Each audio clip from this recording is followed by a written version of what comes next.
Alright, boys and girls, today's lesson is lesson 2-13. And today we will be talking about different methods for two-digit multiplication. As you can tell here on the board, we have three different methods: the place value sections method, the expanded notation method, and the algebraic notation method. I'll talk about the place value section method first because that's pretty much what we worked on in lesson 2-12. Where basically you're drawing the rectangles for, say we do 67 times 43, we'll do 60 plus 7, 40 plus 3. Inside here we have 40 times 60 equals 2400. And here we have 40 times 7 equals 280. Down here we have 7 times 3 equals 21. Here we have 60 times 3 equals 180. And then off to the side you would add them all together.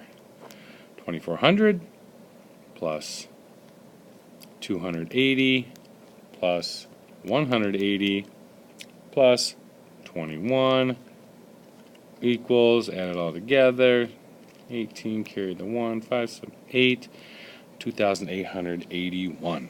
So the place value sections method is basically what we learned in 212.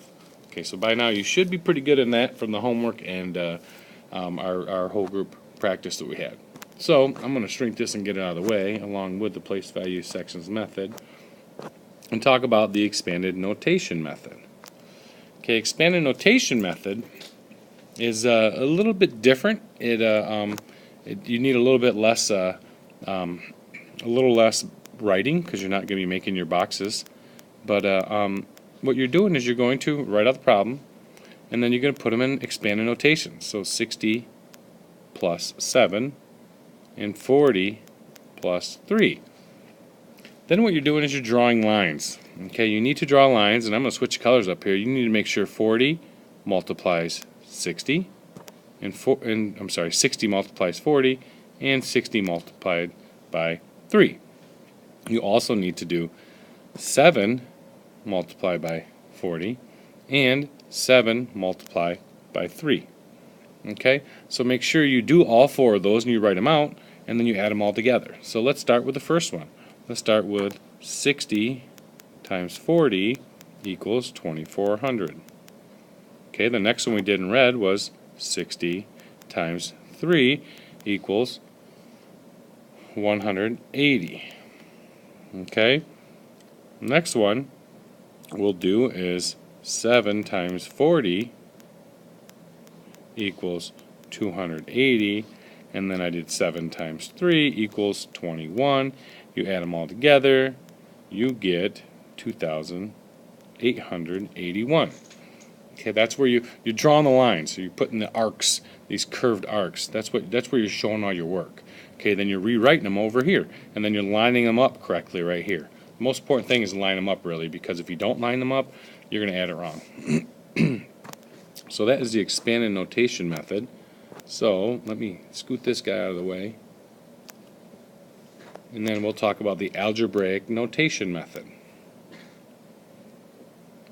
Alright, so the algebraic notation method would 67 times 43. You would take 43 times 67, doesn't matter how you write it, would equal 40 plus 3 times 60 plus 7. Okay, then at this point we're going to draw arcs again. Okay, we're going to make sure we multiply 40 by 60 and 40 by 7, and then we'll also multiply 3 by 60 and 3 by 7. And we do that, we're going to rewrite it. Okay, so let's start with our 40. I'll put it in red. 40 times 60 and 40 times 7 equals 2400, 280. Next we have, I'll do an orange because that's what I did up at the top, 3 times 60 and 3 times 7.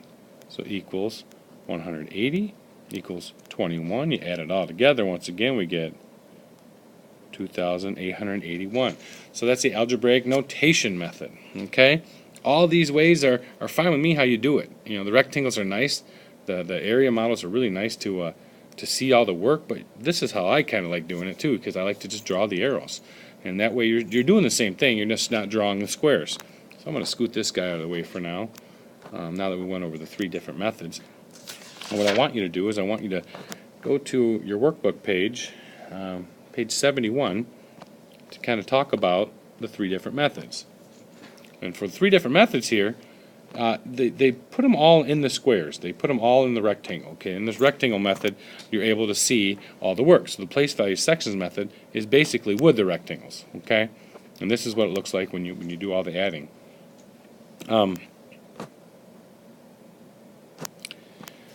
The expanded notation method is where you're drawing the lines. Okay, you're bouncing around to here you're going 40 times the 60 and 40 times the 7, and here's what your work would look like, and you add it all together. As you can tell, all 3 of these are going to look very similar when they're inside the rectangles, because in here, once again, we are drawing arcs to meet everything. And here's a little bit different than the other 2, because we're showing the arcs, but we're not exactly showing the work like we do here.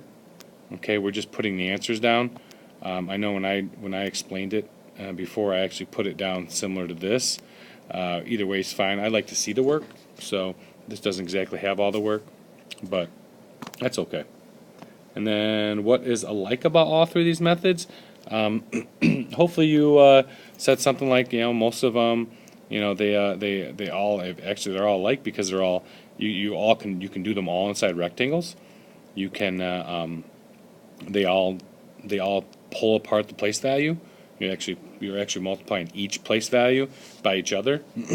So those are a couple different options for your answer for number 1. And then if we go to the next page it's definitely not a lot of work there. It's basically steps to do multiplication. Other ways you could do it. Okay, so this is another way. Partial products. You could take the 67 times 43, and what you do here is you take 3 times 7, and then here you do 3 times 6 tens, because that's 60. Here you do 4 tens times 7, 4 tens times 6 tens, which is 60. Okay, what you would do is put the answers on the left here, or it would kind of look like what you've done over there. Either way, you're showing the new groups. You have 2,881. There's so many different ways to do it. I know some of you show me ways all the time that are interesting, but it gets you the right answer. I'm happy. So, all right. So the shortcut method, which I grew up doing. So the shortcut method, this is what I'm going to do for the shortcut method. I'm going to take 67 times 43. I'm going to push that aside. I'm going to show you how I do it first, and then I'll walk you through the steps in the other. So what I want you to be aware of is the place value we're working with, or the column we're working with. So let's work with the first one, the first column, this section right here. We'll work with this row right here first. What we're going to do is we're going to do 7 times 21, or 7 times 3 is 21. Put the 1 down there, carry the 2. Then we do 6 times 3, which is 18. Add the 2 on it, which is 20. Now we're on to the next column, the 4, or the 6 and the 4, however you really want to say it, but we'll say the 4, the tens this time. So because we're working in this column, the 4 column, we're going to start our answer right here. So we're going to leave this blank. 4 times 7 is 28. You carry the 2 and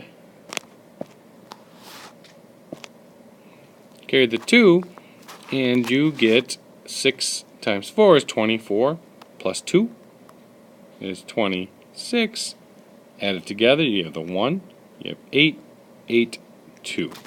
So that is the shortcut method. So if you like that, do it. If you don't, try one of the other multiple methods we're showing you. So this is kind of what it's going to show you here in the shortcut method. You're going to take the 7 times 3 is 21, you carry the 2.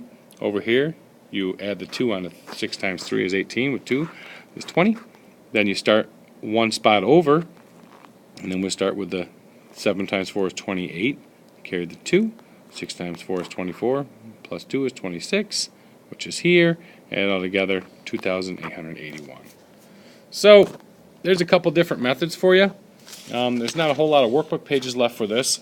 So if there's any other workbook pages in the past you haven't finished, work on them now, and we'll work on it a lot more in small group.